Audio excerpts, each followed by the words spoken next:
ಧನುರ್ಮಾಸದಲ್ಲಿ ವಿಶೇಷವಾಗಿ ವಿಷ್ಣು ದೇವರ ಆರಾಧನೆ ಹಾಗೆ ಶನಿ ಪರಮಾತ್ಮನ ಆರಾಧನೆಯನ್ನು ಮಾಡೋದು ಬಹಳ ಶ್ರೇಷ್ಠವಾಗಿರುತ್ತೆ. ಅದೇ ರೀತಿ ಧನುರ್ಮಾಸದಲ್ಲಿ ಇನ್ನೊಂದು ಮುಖ್ಯವಾದ ದೇವರನ್ನು ಕೂಡ ನಾವು ಆರಾಧನೆಯನ್ನು ಮಾಡ್ಬೋದು. ಅದು ಯಾವ ದೇವರು, ಹಾಗೆ ಹೇಗೆ ಅದನ್ನು ಆರಾಧನೆ ಮಾಡಬೇಕು ಅಂತ ಹೇಳೋದಾದರೆ, ಶಿವ ದೇವರು ಅಂದರೆ ಈಶ್ವರ ದೇವರನ್ನು ಕೂಡ ಧನುರ್ಮಾಸದಲ್ಲಿ ವಿಶೇಷವಾಗಿ ಪೂಜಿಸೋದ್ರಿಂದ ನಮ್ಮ ಆರ್ಥಿಕ ಸಮಸ್ಯೆಗಳೇನಿರುತ್ತೆ ಅದು ಬಗೆಹರಿಯುತ್ತೆ. ಹಾಗೆ ಶಿವ ಅಂತ ಅಂದ್ರೇ ಶಕ್ತಿ, ಶಿವ ಅಂದ್ರೇ ಧೈರ್ಯ. ಹಾಗೆ ಆರೋಗ್ಯದಲ್ಲಿ ಏನೇ ಸಮಸ್ಯೆ ಇದ್ರೂ ಕೂಡ ಅದು ಪರಿಹಾರ ಆಗುತ್ತೆ. ಅದು ಧನುರ್ಮಾಸದ ಸೋಮವಾರ ಇನ್ನೂ ವಿಶೇಷವಾಗಿರುತ್ತೆ. ಈಗ ಹೇಗೆ ಕಾರ್ತಿಕ ಮಾಸದಲ್ಲಿ ಕಾರ್ತಿಕ ಸೋಮವಾರ ಅಂದರೆ ವಿಶೇಷವಾಗಿರುತ್ತೆ, ಅದೇ ರೀತಿ ಈ ಒಂದು ಧನುರ್ಮಾಸದಲ್ಲಿ ಕೂಡ ಸೋಮವಾರಕ್ಕೂ ಕೂಡ ಅದರದ್ದೇ ಆದ ವಿಶೇಷತೆ ಇರುತ್ತೆ. ಹಾಗೆ ಈಶ್ವರನ ಆರಾಧನೆ ಕೂಡ ಮಾಡೋದ್ರಿಂದ ನಮಗೆ ಎಲ್ಲವೂ ಒಳ್ಳೆಯದಾಗುತ್ತೆ ಅಂತ ಹೇಳಲಾಗುತ್ತೆ. ಹಾಗಿದ್ರೆ ನಾಳೆ ಶಿವನ ಅಥವಾ ಈಶ್ವರನ ಆರಾಧನೆಯನ್ನು ಹೇಗೆ ಮಾಡಬೇಕು, ಯಾವ ರೀತಿ ಪೂಜೆ ಮಾಡಬೇಕು, ಹೇಗೆಲ್ಲ ನಾವು ಆ ದೇವರನ್ನ ಒಲಿಸ್ಕೊಳ್ಳೋದಕ್ಕೆ ಪ್ರಯತ್ನ ಪಡಬೇಕು, ಯಾವ ಮಂತ್ರವನ್ನು ಪಠಿಸಬೇಕು, ಹಾಗೆ ಬರೀ ಈಶ್ವರನನ್ನು ಪೂಜಿಸಿದರೆ ನಮಗೆ ಯಾವ ರೀತಿ ಪ್ರಯೋಜನಗಳಾಗುತ್ತೆ, ಶಿವ ಪಾರ್ವತಿಯನ್ನು ಒಟ್ಟಿಗೆ ಪೂಜಿಸಿದರೆ ಯಾವ ರೀತಿ ನಮಗೆ ಒಂದು ಒಳ್ಳೆ ಶುಭ ಫಲಗಳು ದೊರೆಯುತ್ತೆ ಅನ್ನೋದನ್ನೆಲ್ಲ ಈ ವಿಡಿಯೋದಲ್ಲಿ ಪೂರ್ತಿಯಾಗಿ ಹೇಳ್ತಾ ಹೋಗ್ತೀನಿ.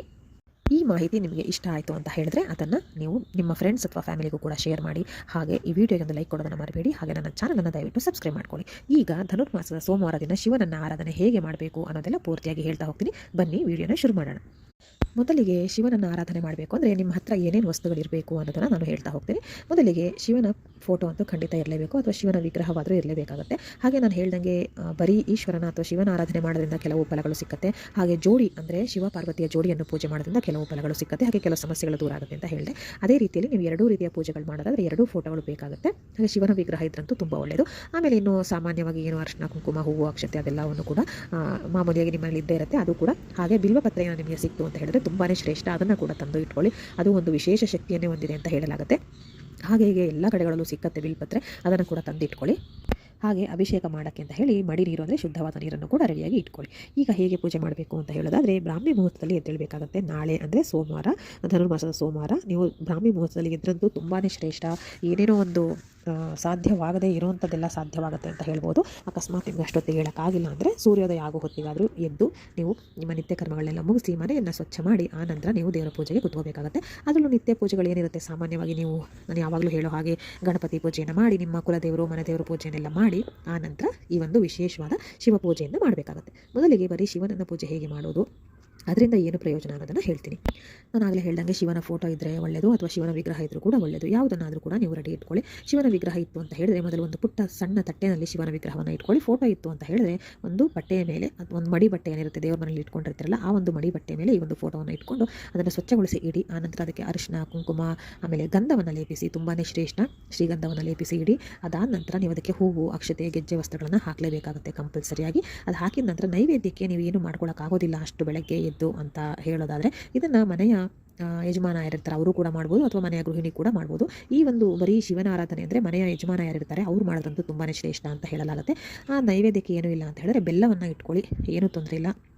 ಹಾಗೆ ಹಣ್ಣುಗಳನ್ನು ಕೂಡ ನೈವೇದ್ಯಕ್ಕೆ ಇಡ್ಬೋದು. ಹಾಗೆ ತುಂಬಾ ಶ್ರೇಷ್ಠವಾದದ್ದು ಹಣ್ಣುಗಳು ಅಂದರೆ ಶಿವನಿಗೆ ಬಹಳ ಪ್ರೀತಿ. ಹಾಗಾಗಿ ಬರೀ ಎಲ್ಲ ರೀತಿಯ ಹಣ್ಣುಗಳನ್ನು ನೀವು ಇಟ್ಟು ನೈವೇದ್ಯಕ್ಕೆ ಇಡಬಹುದು. ಹಾಗೆ ಹಸಿ ಹಾಲನ್ನು ಕೂಡ ನೈವೇದ್ಯಕ್ಕೆ ಇಡಬಹುದು, ಅದು ಕೂಡ ಶ್ರೇಷ್ಠ. ಹಸಿ ಹಾಲನ್ನೇ ಇಡಬೇಕಾಗುತ್ತೆ. ನೀವು ಕಾಯಿಸಿ ಆರಿಸಿರೋ ಹಾಲಾಗಲಿ ಬಿಸಿ ಹಾಲನ್ನಾಗಲಿ ಇಡಬಾರ್ದು. ನೀವು ಹೇಗೆ ಅಂಗಡಿಯಿಂದ ತೊಗೊಂಡು ಬಂದಿರ್ತೀರಲ್ವ ಅದೇ ಹಾಲನ್ನೇ ಕಟ್ ಮಾಡಿ ಒಂದು ದೇವರ ಮೇಲಿರೋ ಪಾತ್ರೆಗೆ ಹಾಕಿ ನೀವು ನೈವೇದ್ಯಕ್ಕೆ ಇಡ್ಬೋದು.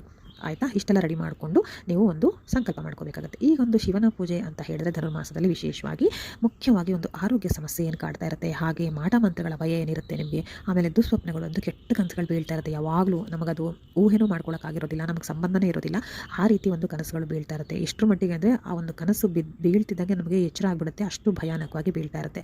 ಎಲ್ಲಿ ಏನೇ ಸ್ತೋತ್ರ ಹೇಳಿದ್ರು ಕೂಡ ಅದು ಹೋಗ್ತಾ ಇರಲ್ಲ. ಅಂಥವರು ಈ ರೀತಿಯ ನಾಳೆಯ ಪೂಜೆಯನ್ನು ಮಾಡಿದ್ರೆ ಒಳ್ಳೆಯದು. ಆಮೇಲೆ ಅದ್ರ ಜೊತೆಗೆ ನೀವು ಉದ್ಯೋಗ ಸಮಸ್ಯೆ ಏನಾದರೂ ಕಾಡ್ತಾ ಇದ್ದರೆ ಅದನ್ನು ಕೂಡ ಮಾಡ್ಬೋದು. ಎಲ್ಲದಕ್ಕಿಂತ ಹೆಚ್ಚಾಗಿ ಮಾಟ ಮಂತ್ರ ಸಮಸ್ಯೆಗಳಿಗೆ ನಿಮಗೆ ಕಾಡ್ತಾ ಇರುತ್ತೆ, ಒಂದು ಭಯ, ಹೆದರಿಕೆ, ಏನೋ ಒಂದು ನೀವು ಕೂತಿದ್ದಾಗ ಯಾರೋ ಹಿಂದೆ ಇದ್ದಾರೆ ಅಂತ ಅನ್ಸೋದು, ಯಾರೋ ಓಡಾಡ್ತಿದ್ದಾರೆ ಅಂತ ನೀವು ಫೀಲ್ ಆಗ್ತಿರುತ್ತೆ. ಆ ರೀತಿಯ ಸಮಸ್ಯೆಗಳಿಗೆ ನಾಳೆ ಈ ಒಂದು ಪೂಜೆನ ಮಾಡಬೇಕಾಗುತ್ತೆ. ಹೀಗೆ ನಾನು ಹೇಳಿದಾಗ ನೈವೇದ್ಯಕ್ಕೆಲ್ಲ ಇಟ್ಟು ಆನಂತರ ಕೈಯಲ್ಲಿ ಒಂದು ಹೂವನ್ನು ಇಟ್ಕೊಂಡು ಅದಕ್ಕೆ ಸ್ವಲ್ಪ ಅಕ್ಷತೆ ಹಾಗೆ ಅರ್ಶಿನ ಕುಂಕುಮವನ್ನು ಹಾಕಿ ಒಂದು ನಾಣ್ಯವನ್ನು ಇಟ್ಕೊಳ್ಳಿ, ತುಂಬ ಒಳ್ಳೆಯದು. 5 ರೂಪಾಯಿ ಕಾಯಿನ್ ಆಗಿರ್ಬೋದು, 2 ರೂಪಾಯಿ ಕಾಯಿನ್ ಆಗಿರ್ಬೋದು, 10 ರೂಪಾಯಿ ಕಾಯಿನ್ ಆಗಿರ್ಬೋದು. ಆದಷ್ಟು 5 ರೂಪಾಯಿ ನಾಣ್ಯ ಅಥವಾ 10 ರೂಪಾಯಿ ನಾಣ್ಯ ಉಪಯೋಗಿಸಿ, ಯಾಕಂದರೆ ಅದು ಸ್ಟೀಲ್ ಅಲ್ಲ, ಅಂದರೆ ಬೇರೆ ಅದು ಹಿತ್ತಾಳೆ ಥರ ನಾಣ್ಯ ಆಗಿರುತ್ತೆ. ಹಾಗಾಗಿ ಅದನ್ನು ಉಪಯೋಗಿಸಿ ತುಂಬ ಒಳ್ಳೆಯದು, ಶ್ರೇಷ್ಠ ಕೂಡ. ಅದನ್ನು ಇಟ್ಕೊಂಡು ನೀವು ನಿಮ್ಮ ಸಂಕಲ್ಪವನ್ನು ಹೇಳ್ಕೋಬೇಕಾಗುತ್ತೆ. ನಾಳೆ ಶಿವನನ್ನು ಆರಾಧನೆ ಮಾಡೋದು ಇನ್ನೊಂದು ಒಂದು ವಿಶೇಷವಾಗಿ ನಮಗೆ ಸಹಾಯ ಆಗುತ್ತೆ ಅಂತ ಹೇಳ್ಬೋದು. ಅದೇನಂತ ಅಂದರೆ ಆರ್ಥಿಕ ಸಮಸ್ಯೆ. ಇದಂತೂ ಸಾಮಾನ್ಯವಾಗಿ ಎಲ್ರಿಗೂ ಇರುತ್ತೆ. ಎಲ್ಲರೂ ಬಹಳ ಅನುಕೂಲವಾಗಿ ಇರೋದಕ್ಕೆ ಸಾಧ್ಯ ಇಲ್ಲ. ಅದು ನಮ್ಮ ಪೂರ್ವಜನ್ಮದ ಒಂದು ಪಾಪ ಪುಣ್ಯಗಳ ಮೇಲೂ ಕೂಡ ಇರುತ್ತೆ. ಹಾಗೆ ನಮ್ಮ ಹಿರಿಯರು ಮಾಡಿರೋ ಪಾಪ ಪುಣ್ಯಗಳ ಮೇಲೂ ಕೂಡ ಡಿಪೆಂಡ್ ಆಗಿರುತ್ತೆ. ಏನೇ ಇರಲಿ ಆದರೂ ಕೂಡ ಎಷ್ಟೊಂದು ಬೇರೆ ಬೇರೆ ಸಮಸ್ಯೆಗಳಿಂದ ನಾವು ಆರ್ಥಿಕವಾಗಿ ತುಂಬ ಹಿಂದುಳಿದಿರ್ತೀವಿ. ಬೇಕಾದಷ್ಟು ಖರ್ಚುಗಳಿರುತ್ತೆ. ಆದರೆ ಏನೇ ಮಾಡಿದ್ರು ಕೂಡ ತೀರಾನೇ ಒಂದು ಹಣಕಾಸು ಸಮಸ್ಯೆ ಬರ್ತಾ ಇರುತ್ತೆ. ಎಷ್ಟು ಮಟ್ಟಿಗೆ ಅಂತ ಹೇಳಿದ್ರೆ ಕೆಲವು ಸತಿ ನೀವು ಅಕ್ಕಿನ ತಂದು ಅನ್ನ ಮಾಡ್ಕೊಂಡು ಊಟ ಮಾಡೋದಕ್ಕೂ ಆಗಲ್ಲ, ಅಕ್ಕಿನ ತರೋದಕ್ಕೂ ಆಗಲ್ಲ. ಅಷ್ಟು ಒಂದು ದರಿದ್ರ ಕಾಡ್ತಾ ಇರುತ್ತೆ ಮನೆಯಲ್ಲಿ. ಅದಕ್ಕೂ ಕೂಡ ಸುಮಾರಷ್ಟು ಕಾರಣಗಳಿದೆ ಏನಕ್ಕೆ ಅಷ್ಟೊಂದು ದರಿದ್ರತೆ ಕಾಡುತ್ತೆ ಅಂತ ಇದೆ. ಅದು ಈಗಿನ ಕಾಲದಲ್ಲಿ ಇದೆ. ಯಾಕೆ ಹೇಳ್ತೀನಿ ಅಂದರೆ ನಮ್ಮ ಅಪ್ಪ ಅಮ್ಮ ಆಗಿರ್ಬೋದು, ನಮ್ಮ ಅಜ್ಜಾಜಿ ಆಗಿರ್ಬೋದು, ಅಂದರೆ ನಮ್ಮ ಹಿರಿಯರು ಯಾರಿದ್ರು ನಮ್ಮ ಹಿಂದಿನವರು, ಅವರು ತುಂಬ ಬಡತನವನ್ನು ಎದುರಿಸಿ ಬಂದಿದ್ದಾರೆ. ಆದರೆ ಈಗಿನ ಕಾಲದಲ್ಲಿ ಏನಾಗಿದೆ ಅಂದರೆ ನಮಗೆ ಅನುಕೂಲಗಳು ನಿಜವಾಗ್ಲೂ ಜಾಸ್ತಿ ಇದೆ. ಊಟಕ್ಕೆ ತಿನ್ನೋದಕ್ಕೆ, ಊಟ ಮಾಡೋದಕ್ಕೆ ಅಥವಾ ಬಟ್ಟೆ ಹಾಕೋದಕ್ಕೆ ಯಾವುದೇ ಆ ರೀತಿ ಮುಂಚೆ ಇರೋ ರೀತಿ ಸಮಸ್ಯೆ ಅಂತೂ ಖಂಡಿತ ಇಲ್ಲ. ಹಾಗಾಗಿ ಅದನ್ನು ಹೇಳಿದೆ ಈಗಿನ ಕಾಲದಲ್ಲಿ ಅಂತ. ಆದರೂ ಕೆಲವರಿಗೆ ಸಮಸ್ಯೆಗಳಿರುತ್ತೆ. ನಾನು ಹೇಳ್ದಂಗೆ ದರಿದ್ರತೆ ಅನ್ನೋದು ಬಂದ್ಬಿಟ್ಟಿರುತ್ತೆ. ಅದಕ್ಕೆ ಬೇಕಾದಷ್ಟು ಕಾರಣಗಳಿದೆ. ಮನೆಯಲ್ಲೇ ನಾವು ಸರಿಪಡಿಸ್ಕೊಳ್ಬೇಕಾದಂತಹ ಸೊಲ್ಯೂಷನ್ಗಳು ತುಂಬ ಇದೆ. ಅದನ್ನು ಕೂಡ ವೀಡಿಯೋ ಮಾಡಿ ಹಾಕ್ತೀನಿ. ಈಗ ಇದಕ್ಕೆ ನಾನು ಹೇಳ್ದಂಗೆ ಒಂದು ಪರಿಹಾರ ಅಂತ ಹೇಳಿದ್ರೆ ಕೈಯಲ್ಲಿ ಹೂವನ್ನು ಇಟ್ಕೊಂಡು ಅರ್ಶಿನ ಕುಂಕುಮ ಹಾಗೆ ಅಕ್ಷತೆ ಹಾಗೆ ಸ್ವಲ್ಪ ಒಂದು ಕಾಯಿನ್ ಯಾವ್ದಾದ್ರು ಒಂದು ಇಟ್ಕೊಂಡು ನೀವು ಪ್ರಾರ್ಥನೆ ಮಾಡ್ಕೊಳ್ಳಿ. ಯಾವುದಕ್ಕೆ ಪ್ರಾರ್ಥನೆ ಮಾಡ್ಕೊತೀರಾ? ಯಾವ್ದಾದ್ರು ಉದ್ಯೋಗ ಸಮಸ್ಯೆನ ಅಥವಾ ಮಾಟ ಮಂತ್ರ ಭಯನೋ ಏನೋ ಒಂದು ರೀತಿ ಭಯ. ಯಾಕಂದರೆ ಶಿವ ಅಂದರೆ ಧೈರ್ಯ ಅಂತ ಹೇಳ್ತಾರೆ. ನಾವು ರಾತ್ರಿ ಕನಸಲ್ಲಿ ಕೆಟ್ಟ ಕನಸು ಬಿದ್ದು ಎದ್ರು ಕೂಡ ಶಿವ ಶಿವ ಅಂತ ಹೇಳು ಅಂತ ಹೇಳ್ತಾರೆ. ಹಾಗಾಗಿ ಏನೇ ಸಮಸ್ಯೆ ಇದ್ದರೂ ಮುಖ್ಯವಾಗಿ ಬಡತನ, ದರಿದ್ರತನ ಅದೇನಿರುತ್ತೆ ಅದನ್ನೆಲ್ಲ ಬೇಡ್ಕೊಂಡು ಅದೆಲ್ಲ ಪರಿಹಾರ ಮಾಡ್ಕೊಂಡು ಅಂತ ಹೇಳಿ ಅದನ್ನು ಶಿವನ ಫೋಟೋ ಅಥವಾ ಶಿವನ ವಿಗ್ರಹಕ್ಕೆ ನೀವು ಅದು ಪಾದದ ಬುಡದಲ್ಲಿ, ಕಾಲಿನ ಬುಡದಲ್ಲಿ ಹಾಕಬೇಕಾಗುತ್ತೆ. ಹಾಕಿ ನಾನೀಗ ಒಂದು ಸ್ತೋತ್ರವನ್ನು, ಶ್ಲೋಕವನ್ನು ಹೇಳ್ತೀನಿ. ಅದು ಇಲ್ಲಿ ಹೇಳೋದಕ್ಕಾಗಲ್ಲ, ತುಂಬ ದೊಡ್ಡದಾಗಿದೆ. ಅದು ಅಂದರೆ ಸಾಮಾನ್ಯ ಶ್ಲೋಕಗಳಿಗಿಂತ ಸ್ವಲ್ಪ ದೊಡ್ಡದಾಗಿದೆ. ಅದನ್ನು ನಾನು ಡಿಸ್ಕ್ರಿಪ್ಷನ್ ಬಾಕ್ಸಲ್ಲಿ ಹಾಕಿರ್ತೀನಿ ಅಥವಾ ಫಸ್ಟ್ ಕಮೆಂಟಲ್ಲಿ ಹಾಕಿರ್ತೀನಿ. ನಿಮಗೆ ನೋಡೋಕ್ಕೆ ಗೊತ್ತಾಗಿಲ್ಲ ಅಂದರೆ ದಯವಿಟ್ಟು ಕಮೆಂಟ್ ಸೆಕ್ಷನಲ್ಲಿ ಇದನ್ನು ಕೇಳಿ ನಾನು ತಿಳಿಸ್ಕೊಡ್ತೀನಿ. ಅದನ್ನು ನೀವು ಪಠನೆ ಮಾಡಬೇಕಾಗುತ್ತೆ. ಒಂದು ಸಲ ಪಠನೆ ಮಾಡಿದ್ರೂ ಸಾಕಾಗುತ್ತೆ. ನಿಮಗೆ ಸಾಧ್ಯ ಆಯಿತು ಅಂತ ಹೇಳಿದ್ರೆ ನಾಳೆ ಸಂಜೆ ಕೂಡ ಪಠನೆ ಮಾಡ್ಬೋದು. ದಾರಿದ್ರ ದಹನ ಸ್ತೋತ್ರಂ ಅಂತ ತುಂಬ ಪವರ್ಫುಲ್ ಇದು. ನೀವು ಟ್ರೈ ಮಾಡಿ ನೋಡಿ, ನಿಮಗೆ ಅದರದ್ದು ಫಲಗಳು ಗೊತ್ತಾಗುತ್ತೆ. ನಿಮಗೆ ಒಂದು ಎನರ್ಜಿ ಬರುತ್ತೆ, ಏನೋ ಒಂದು ಮಾಡ್ಬೋದಪ್ಪ, ನಾನು ಏನೋ ಒಂದು ಸಮಸ್ಯೆಗಳನ್ನ ಪರಿಹರಿಸ್ಕೊಳ್ಬೋದು ಅಂತ. ಹಾಗೆ ಒಂದು ದೇವರು ಕೂಡ ದಾರಿ ತೋರಿಸ್ತಾನೆ ಆರ್ಥಿಕ ಸಮಸ್ಯೆನ ಬಗೆಹರಿಸ್ಕೊಳ್ಳೋದಕ್ಕೆ. ಈಗ ಜೋಡಿ ಪೂಜೆ ಮಾಡಿದ್ರೆ ಹೇಗೆ ಅಂತ, ಶಿವ ಪಾರ್ವತಿಯ ಫೋಟೋ ಇಟ್ಟು ಪೂಜೆ ಮಾಡಿದ್ರೆ ಹೇಗೆ ಫಲಗಳು ಅಂತ ಹೇಳಿದ್ರೆ ಅದಕ್ಕೂ ಕೂಡ ನಾನು ಹೇಳ್ದಂಗೆ ಶಿವನ ಫೋಟೋಗೆ ಹೇಳ್ದಂಗೆ ಪೂಜೆಯನ್ನು ಇದು ಮಾಡಬೇಕಾಗತ್ತೆ. ನೀವೇನೇನು ಹಚ್ಚಬೇಕು, ಮಾಡಬೇಕು, ಅರ್ಶಿನ ಕುಂಕುಮ ಹಚ್ಚಬೇಕು, ಅಕ್ಷತೆನ ಹಾಕಬೇಕು, ಹೂವನ್ನು ಏರಿಸಬೇಕು. ಅದು ಸಾಮಾನ್ಯವಾಗಿ ಕಾಮನ್ ಪೂಜೆಯಲ್ಲಿ ಎಲ್ಲರೂ ಕೂಡ ಹೀಗೆ ಮಾಡುವಂಥ ಪದ್ಧತಿ ಇರುತ್ತೆ. ಅದಾದ ನಂತರ ನಾನು ಹೇಳಿದೆ ಬೆಲ್ಲವನ್ನು ನೈವೇದ್ಯಕ್ಕೆ ಇಡಬೇಕು ಅಂತ. ಅದು ಸರಿ. ಇದಕ್ಕೂ ಕೂಡ ಶಿವಪಾರ್ವತಿ ಫೋಟೋಗೂ ಕೂಡ ಬೆಲ್ಲದ ನೈವೇದ್ಯವನ್ನೇ ಮಾಡಿ, ತುಂಬ ಒಳ್ಳೆಯದಾಗುತ್ತೆ, ಶ್ರೇಷ್ಠ. ಆ ನಂತರ ನಾನು ಹೇಳ್ದಂಗೆ ಈ ಒಂದು ಸ್ತೋತ್ರ ಏನಿರುತ್ತಲ್ವ, ದಾರಿದ್ರ ದಹನ ಸ್ತೋತ್ರ ಅಂತ ಹೇಳಿದೆ, ಅದನ್ನು ಇದಕ್ಕೆ ಓದೋದು ಬೇಕಾಗಿಲ್ಲ. ಅಂದರೆ ನೀವು ಈ ಒಂದು ಜೋಡಿ ಪೂಜೆ ಏನಕ್ಕೆ ಮಾಡಬೇಕು ಅಂತ ಮೊದಲು ಹೇಳ್ತೀನಿ. ಗಂಡ ಹೆಂಡತಿ ಮಧ್ಯೆ ಅನ್ಯೋನ್ಯತೆ ಇಲ್ಲ ಅಂತ ಹೇಳಿದ್ರೆ ಯಾವಾಗಲೂ ಜಗಳ ಆಗ್ತಿರುತ್ತೆ. ಹಾಗೆ ನೋಡಿದ್ರೆ ವಿಷಯ ಏನೂ ಇರೋದಿಲ್ಲ, ಆದರೂ ಕೂಡ ಏನಾದರೂ ಒಂದು ಜಗಳ ಆಗ್ತಾ ಇರುತ್ತೆ, ಸುಮ್ಮನೆ ಏನೋ ಒಂದು ಕಲಹಗಳಾಗ್ತಾ ಇರುತ್ತೆ. ಅದು ತೀರಾ ದೊಡ್ಡದಾಗಿ ಮನೆಯಲ್ಲಿ ಹತ್ತು ಕರೆದು ಮಾಡೋ ಅಷ್ಟು ಮಟ್ಟಿಗೆ ಹೋಗ್ತಾ ಇರುತ್ತೆ. ಅಂದರೆ ಗಂಡ ಹೆಂಡತಿ ಸಂಬಂಧ ಅಷ್ಟು ಚೆನ್ನಾಗಿರೋದಿಲ್ಲ. ಹಾಗೆ ಚೆನ್ನಾಗಿರಬೇಕು ಅಂತ ಹೇಳೋದಾದರೆ ಈ ಒಂದು ಧನುರ್ಮಾಸದ ದಿನ ನಾಳೆ ಈ ಒಂದು ಶಿವಪಾರ್ವತಿ ಫೋಟೋ ಇಟ್ಟು ಪೂಜೆ ಮಾಡಬೇಕಾಗುತ್ತೆ. ಅದೇ ರೀತಿ ಸಂಕಲ್ಪ ನಾನು ಹೇಗೆ ಮಾಡಬೇಕಂದ್ರೆ ಅದೇ ರೀತಿ ಮಾಡ್ಕೊಳ್ಳಿ. ಆದರೆ ಹೇಳಬೇಕಾಗಿರೋ ವಿಷಯ ಏನು, ಗಂಡ ಹೆಂಡತಿ ಸಮಸ್ಯೆ ಇರುತ್ತೆ, ಏನು ನೀವು ಅನುಭವಿಸ್ತಾ ಇರ್ತೀರಾ ಅದನ್ನು ಹೇಳಿ ದೇವರ ಕಾಲಿನ ಬುಡಕ್ಕೆ ಅಥವಾ ದೇವರಿನ ಫೋಟೋದ ಬುಡಕ್ಕೆ ಹಾಕಿ ಆ ನಂತರ ಓಂ ನಮಃ ಶಿವಾಯ ಹೇಳ್ಕೊಂಡ್ರೂ ಸಾಕಾಗುತ್ತೆ. ಅದೇ ತುಂಬ ವಿಶೇಷವಾದ ಒಂದು ಪಂಚಾಕ್ಷರಿ ಮಂತ್ರ. ಹಾಗಾಗಿ ಇದನ್ನು ಕೂಡ ಹೇಳ್ಕೊಳ್ಳಿ. 108 ಬಾರಿ ಪಠನೆ ಮಾಡಬೇಕಾಗುತ್ತೆ. ಇದೇ ಸಂಕಲ್ಪದ ಮೇಲೆ ಅದನ್ನು ನೀವು ಪಠನೆ ಮಾಡಬೇಕಾಗುತ್ತೆ.